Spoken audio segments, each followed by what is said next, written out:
Wilson. We're still waiting on Max, who's on his way. But I'm joined this month by Hyo, who we've met before, Joe, who we've met before. Oh yeah, I'm back. And we've got a newcomer, Bradford. Hello. And Bradford met us at the theater, and we went and saw Ad Astra with Brad Pitt. I do what I do because of my dad. He gave his life for the pursuit of knowledge. Because up there is where our story's gonna be told.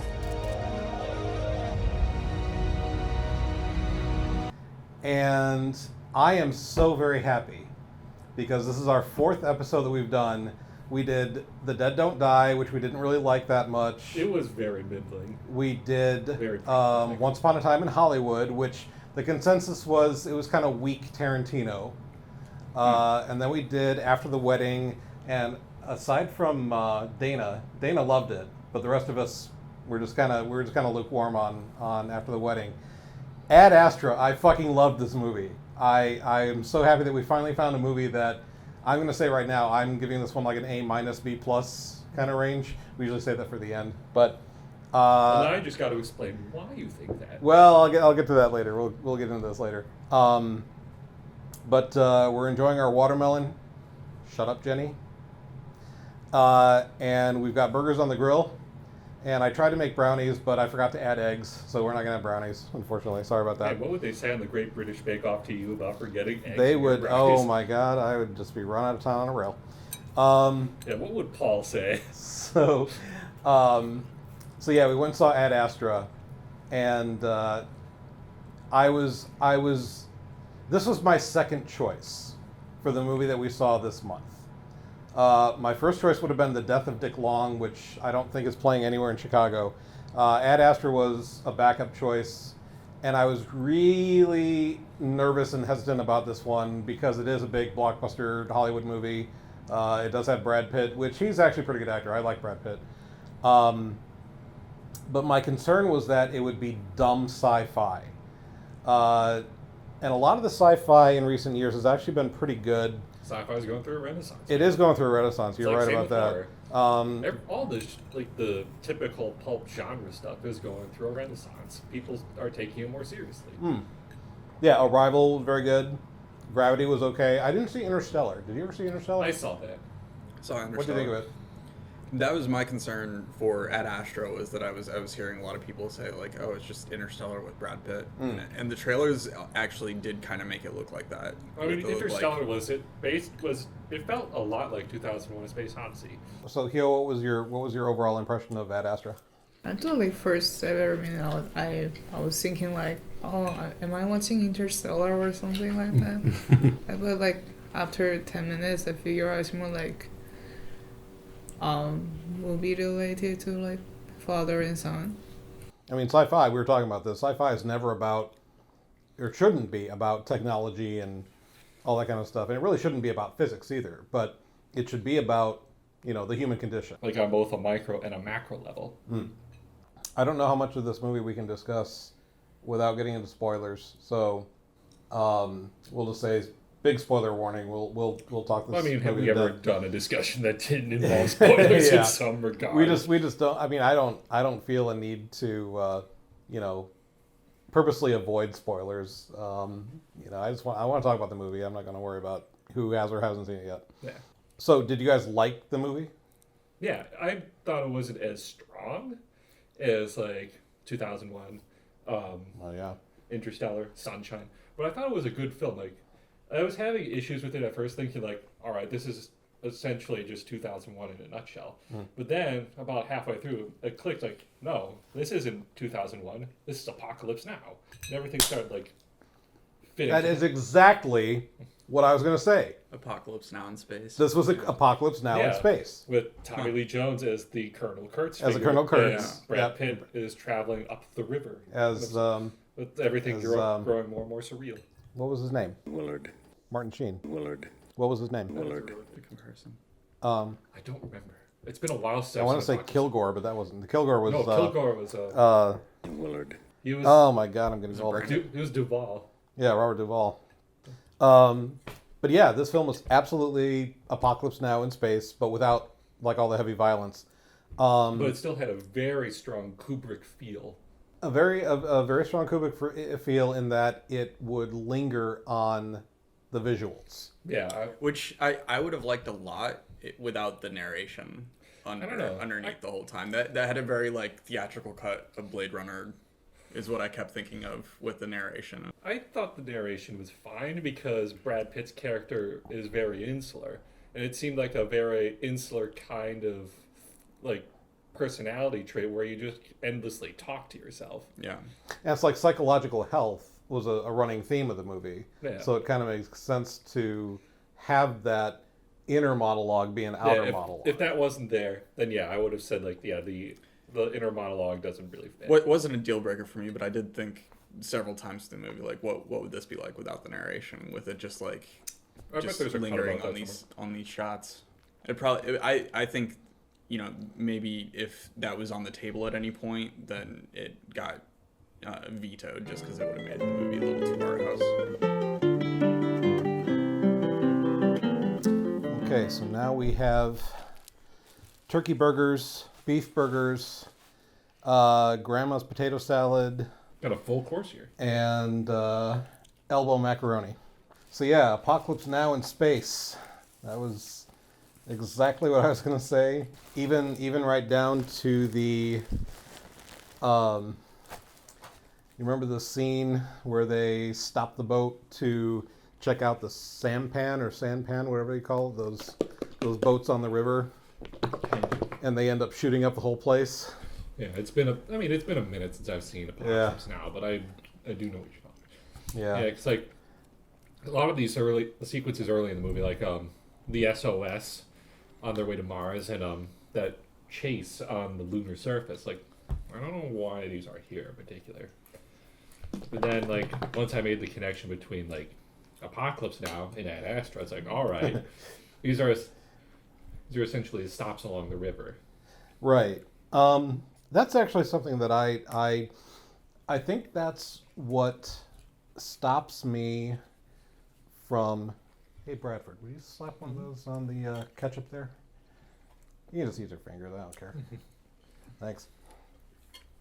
That may have been the element that stopped me from giving it a full A. Was that it seemed like the writer felt obligated to throw in these action scenes at predictable beats. Yeah, that's not to say like the action, but like the horror elements when they're on the research ship and when they're on the chase on the lunar surface, they're well done. They are well I would done. just say like thematically, the only real reason that they're there is to just demonstrate how cool Brad Pitt is under pressure, so that way when he finally does lose his cool, Yeah, you get a sense of like, man, he was really losing his cool. But, there's more emotional resonance there. I agree. I don't know if you'd really need that after his fall from the antenna, which I thought demonstrated that quite well. That was enough of an establishment. The thing that bothered me about like the moon chase in particular, there were a few throwaway lines, you know, as he was arriving on the moon, where it's like, yeah, we got these, you know, raiders out there, and they keep stealing our cars and whatever else. Which makes sense. I mean, like, but it was never really explored. Is my problem. It's like it was just kind of like this throwaway line to explain why there's going to be a chase on the moon, you know, on his way to the other side of the rocket. That's what I found interesting about it, was like the world building that went into imagining like if we are easily accessing the moon, like the same like us squabbling over real estate, it's gonna be happening on the moon too. I don't know. Well, I don't know about real estate, but like resources. Yeah. That's going to be the big thing. Burgers are fantastic. Thank you. Yeah. Thank you. Thank you. It's very good. It's a new grill, so I'm still kind of experimenting with like how long, what temperature. Yeah. What do you think of like a lot of the visuals or like the editing? Some of the stuff that's behind the scenes but not writing. I think they use the visuals judiciously. but it was very good in instilling that sense of isolation and wonder at the same time. So I was impressed by that. It actually made me think of Under the Skin as well.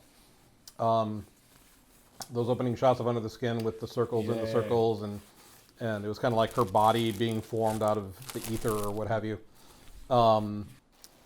Did you ever see Under the Skin? No. If you're a sci-fi fan, Under the Skin is very, very good. Is that the Scarlett Johansson movie? Yes. You seen that? Yeah. It's I don't think I really got it. It's kind of polarizing. yeah. People either love it or hate it. When we're talking about I recommend it. Talking about upfront narration, that movie, like compared to Ad Astra, was the complete opposite. It was very quiet, like very little. Yep. Because that. Telling you what is going on. Because I think for Under the Skin, what they're trying to do is try to show a completely alien viewpoint. And if you were to do an inner monologue, then that ruins it. Right. Because then you can understand what because then that means that the alien has some kind of human nature. Human nature to it. The guest of honor is here.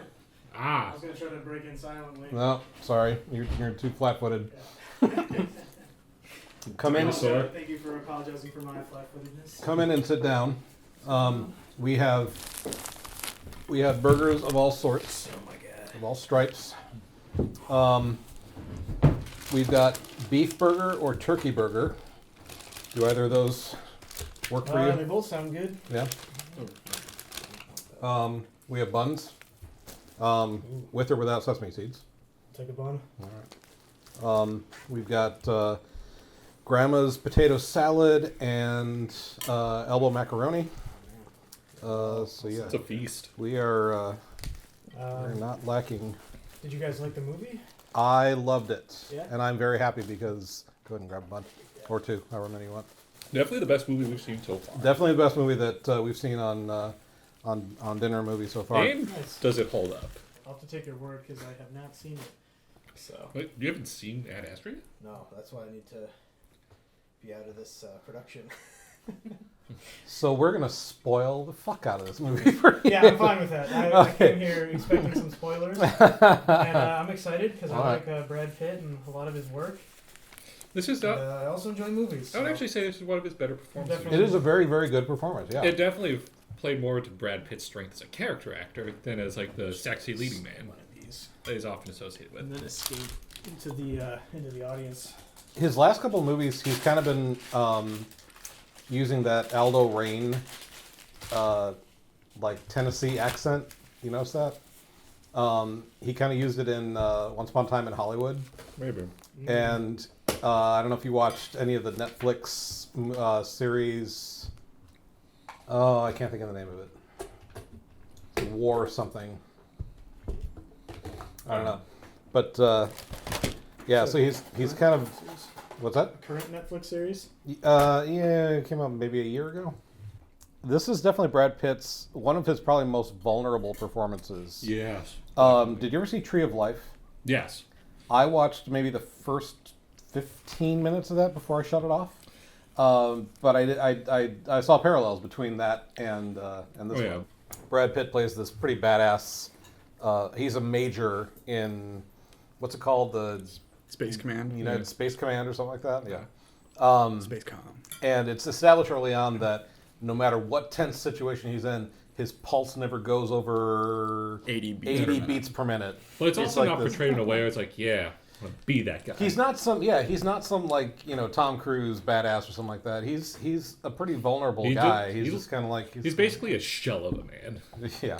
But he is the son of another legendary astronaut Tommy Lee Jones.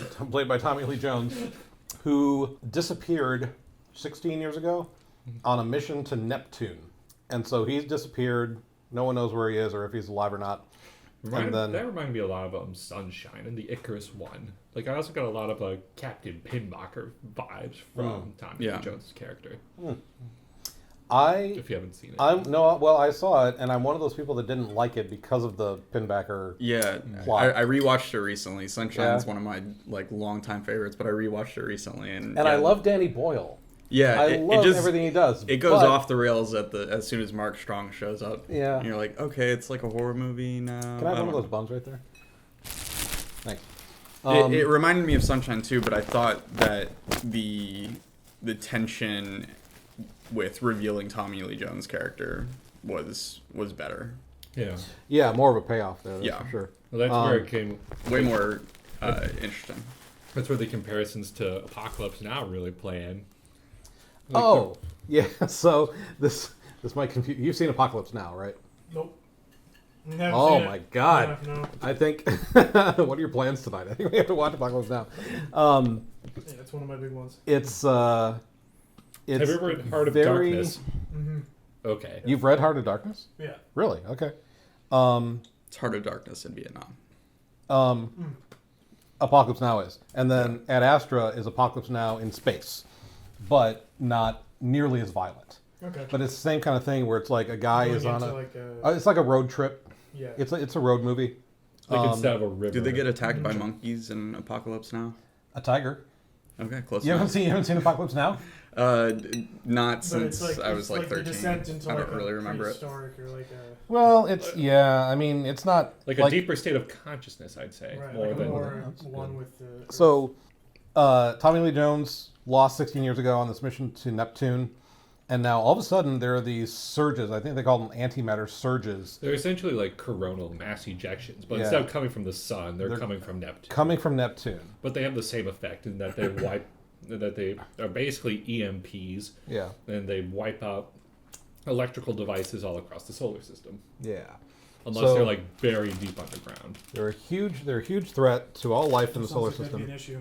be an issue. Yeah. And so some of these Space Command brass call up Brad Pitt, and they take him into a secret meeting, and they say, "We think your father may be still alive." So they tell Brad Pitt, "We want you to fly to Mars, and you're going to send a space laser mission or a message to your father out in Neptune, and hopefully get a response."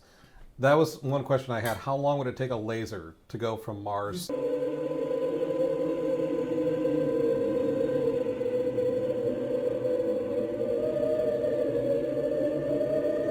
So, long story short, he gets to Mars.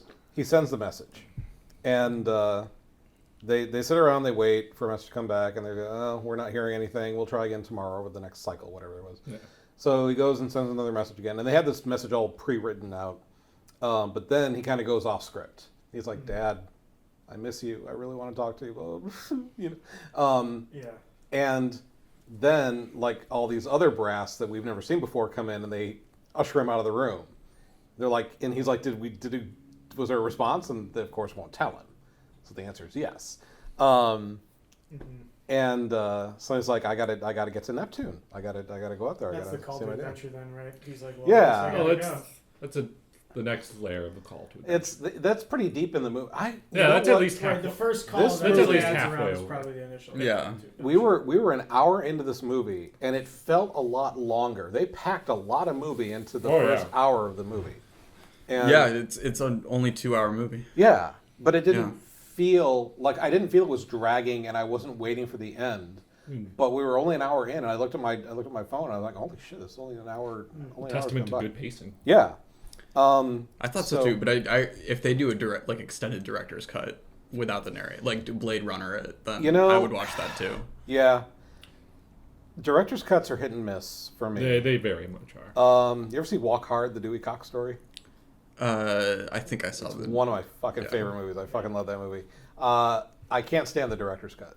It just it leaves in so much filler, and you Yeah. know, brevity is the soul of wit. And if you get a director that's like, "Oh man, I love this scene. How long it goes on. It's so funny," it's usually not. It's like Yeah, you got to tighten that's it up to probably really, why you don't see a lot of comedy director's cut movies. Yeah, they did that with Anchorman 2 to try to salvage it. Yeah, It was like that that movie was dead on arrival, and they were like, Yeah. "Oh, let's rush out a director's cut." more like whatever they left out of the movie Then and put Judd back in Apatow isn't going to directed help. that? I think so. Or did he do Anchorman too? I don't know. So anyway, he's freaking out about his dad, and they're gonna send a mission to Neptune to blow up the Lima ship that Tommy Lee Jones is on. Oh, okay. And Brad Pitt's like, well, I got to get on that ship, so he stows Is away. that because the Lima ship is causing Yeah. the That's what they surges? think. Okay. And, How? And it turns out it's Like, not. It's an antimatter reaction. It's some sort of antimatter which thing. I don't think would be that bad. But when he gets there, Tommy Lee But that's Jones a says, scientific nitpick. well, we're trying to figure out what's causing these surges. But so it's not the Lima that's actually doing it. They just don't know what it is. And the surges Something are the about- reason that they sent Brad Pitt out there because they're like, Well, they didn't send him to Neptune. They only sent him to Mars to send that message. oh right. But then he's like, I got to get to, because there's obviously some sort of response. I got to get out there and see my dad. Then So- Brad Pitt learns some previously unknown information about what happened to the crew of the Lima, and that was what prompted him really. He's like, I need to get there myself. Yeah. So he stows away on the ship, immediately kills the crew that's on that They ship. kind of killed themselves. I was like, what the wild. No, they killed themselves. Yeah, Just so murders the whole crew. yeah, because they detect they're Like kind of by accident. Yeah, they're like mid-launch. This outer hatch. They detect this outer hatch is open. That's Brad Pitt coming into the ship. They're like, "What do we do? What do we do?" And they go, "Oh my God, it's Brad Pitt. He's on your ship. You got to neutralize him." And so they all like grab weapons and start to go after Brad Pitt. And so like, "I'm on your side. I'm here to help." And they start attacking him, and they killed he themselves. he ends up fucking. Yeah, it's all like of Brad them. Pitt dodges and they run into About like that. smash their face on a window. It's just So- an action They hero by somehow- necessity. Yeah, by pretty much. accident. Like somehow they also turned off the life support, so those that survived ended up choking to death. Yeah. But it was my favorite scene. Yeah, F. Anchorman. I mean, the scene, like everybody died. It was like okay, the favorite scene. Yeah, Because it's Oh. like a. that sounds like the best scene. I mean, it Yes. sounds like the action scene. Mm. Well, see, it was there the was- last. I would say it's the last action And scene. not I don't know. it's- Space baboons. But that was on the way to the moon. That Yeah, was on I the just way- thought no, that was on a the way to ridiculous Mars. sequence. That was Yeah. after Was the it? moon. Yeah, Okay. Yeah, moon to Mars. They stopped for that Mayday. Yeah. like an SOS. It's rabid space baboons.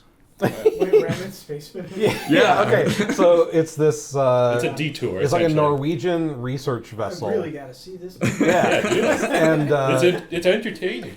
it sends out a mayday, and Brad Pitt and his crew that he eventually kills. They go to respond, and again, it's just like that scene from Apocalypse Now. Sandpan off the port bow. Sandpan off the port bow. Let's take a look. Where the captain of the boat is like, we're gonna go check out the sampan, and Martin Sheen's like, dude, this is my mission. This is not a priority. Skip it. Move on. Junk boat, Captain. We're gonna take a routine check. Well, let's forget routine now and let them go. These boats are running supplies in this delta, Captain. I'm gonna take a look. Chief, my mission's got priority here. Hell, you wouldn't even be in this part of the river if it wasn't for me. Until we reach your destination, Captain, you just on for the ride. And the guy's like, no, we're gonna go investigate. And there's a little tussle.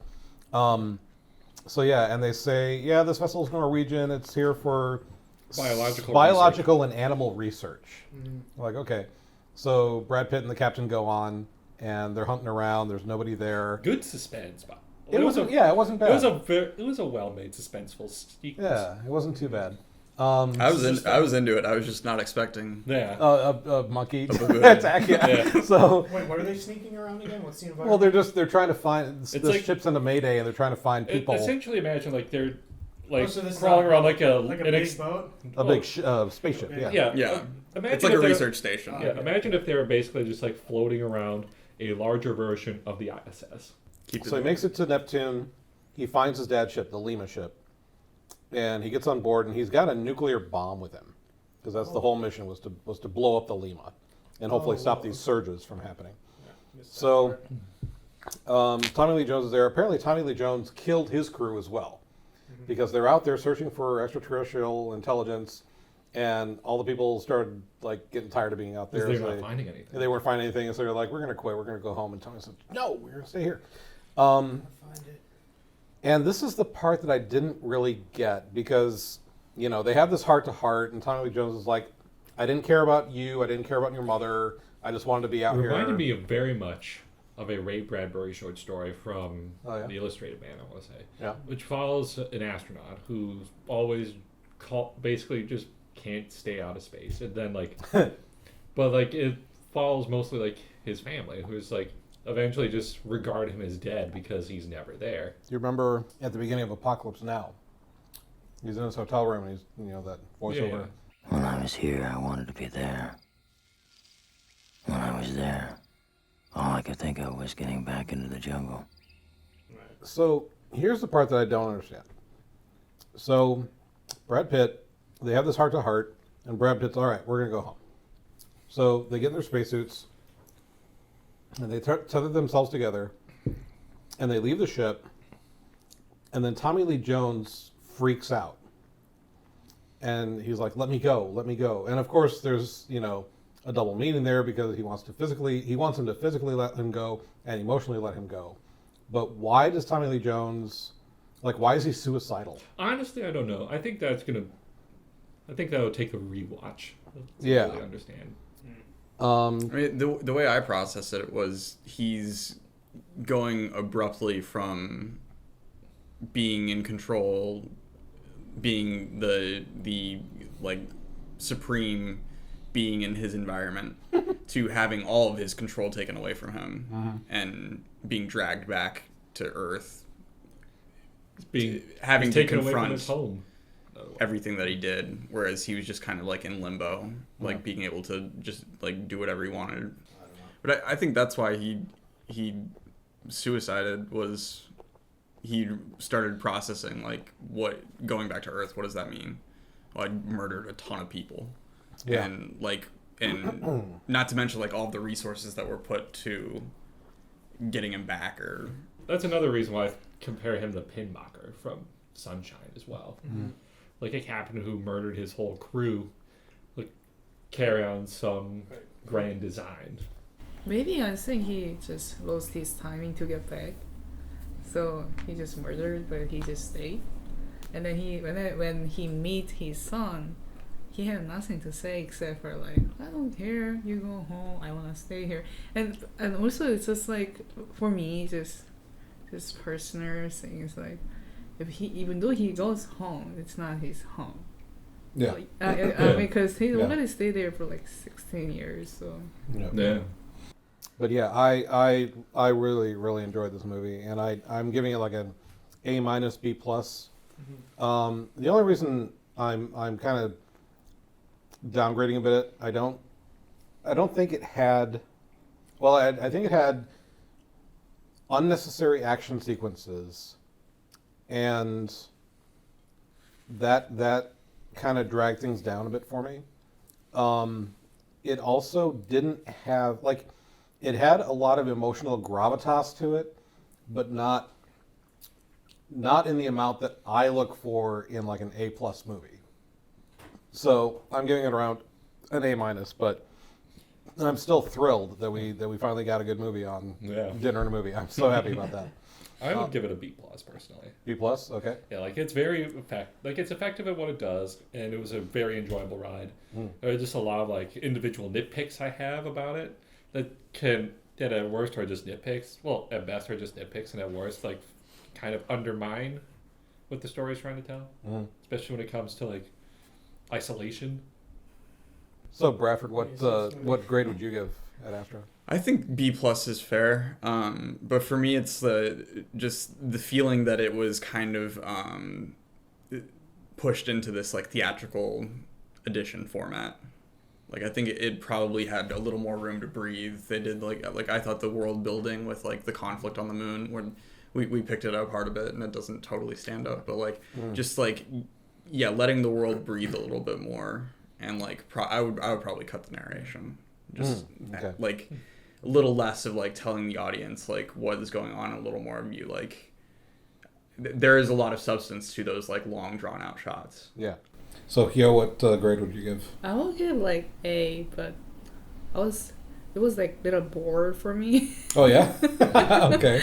But story side was a little bit bored, but for whole artwork was good. Have you seen 2001: A Space Odyssey? No. Okay. You would probably be very bored by that one then. Yeah, but that'd be tricky. It's groundbreaking sci-fi for its time. Yeah. I mean, it was. I mean, like I also did like little physics, not like you, but somehow it was more like a documentary feeling. Like that's what I was saying. That's a good point. Yeah, it was very documentary-ish in its realism and attention to detail. All right. So yeah, I forgot to put eggs in my brownies, so that's why they didn't work. Yeah, me and eggs, we're just not seeing eye to eye on a lot of things. we need to go to counseling, I think. Anyway, so that concludes our discussion of Ad Astra. Good movie. Go see it. It It kicks needs ass. the box office. It needs the box office. There were maybe like 2 rows of people in the theater. It's been out for a week. Yeah, it's been out for a week. But yeah, if we want more movies like it, go see movies like it. Go see Ad Astra because we need more movies like that in theaters. All right, so that's it. You'll see you all in a month or so. Till next time. All right.